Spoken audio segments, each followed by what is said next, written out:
तर तिकडे मनसे अध्यक्ष राज ठाकरे यांनी पालिका आयुक्त भूषण गगराणी यांची भेट घेतली आहे आणि या भेटीदरम्यान पालिका रुग्णालयासंदर्भात चर्चा झाली आहे। तसंच मुंबईच्या जमिनीखालून विविध खासगी कंपन्यांच्या केबल्स आहेत, त्या कंपन्यांकडून पैसे का घेतले जात नाहीत असा सवाल देखील राज ठाकरेंनी उपस्थित केला आहे। तर पीओपीच्या मूर्तींबाबत सुद्धा त्यांनी प्रतिक्रिया दिली आहे। पाहूया।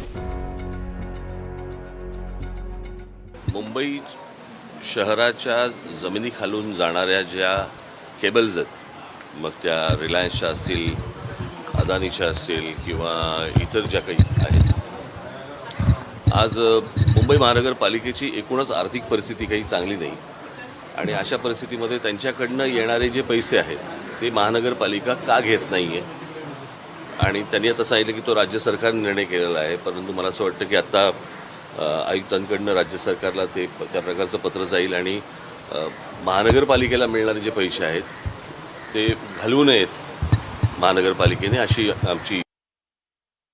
मला एवढंच फक्त म्हणायचं नाही की या सगळ्या याच्यामध्ये मूर्तीकारांनी पण आता विचार केला पाहिजे की दरवेळेला जर समजा हीच गोष्ट येणार असेल तर त्यांनी गोष्टी बदलल्या पाहिजेत। प्रत्येक वेळेला बनवायच्या आणि त्याच्यानंतर तुम्हाला माहिती आहे की सरकारचं काय म्हणणं आहे ते कुठच्याही सरकारचं, तर त्याच्यामध्ये बदल हा त्यांनी मूर्तीकारांनी आता ह्याच्यापुढे केला पाहिजे ना। तोच प्रश्न दरवर्षी कसा काय येतो? दरवर्षी आपण काहीतरी एक भूमिका घ्यायची आणि मग त्याच्यानंतर गणपती येणार म्हणून आपण त्या मूर्त्यांना, कारण त्याच्यामुळे होणारं पोल्युशन हे खूप मोठ्या प्रमाणावरचं आहे। हे मला असं वाटतं आता मूर्तीकारांनी पण या गोष्टीचा विचार केला पाहिजे, काहीतरी दुसरा मार्ग त्यांनी काढला पाहिजे।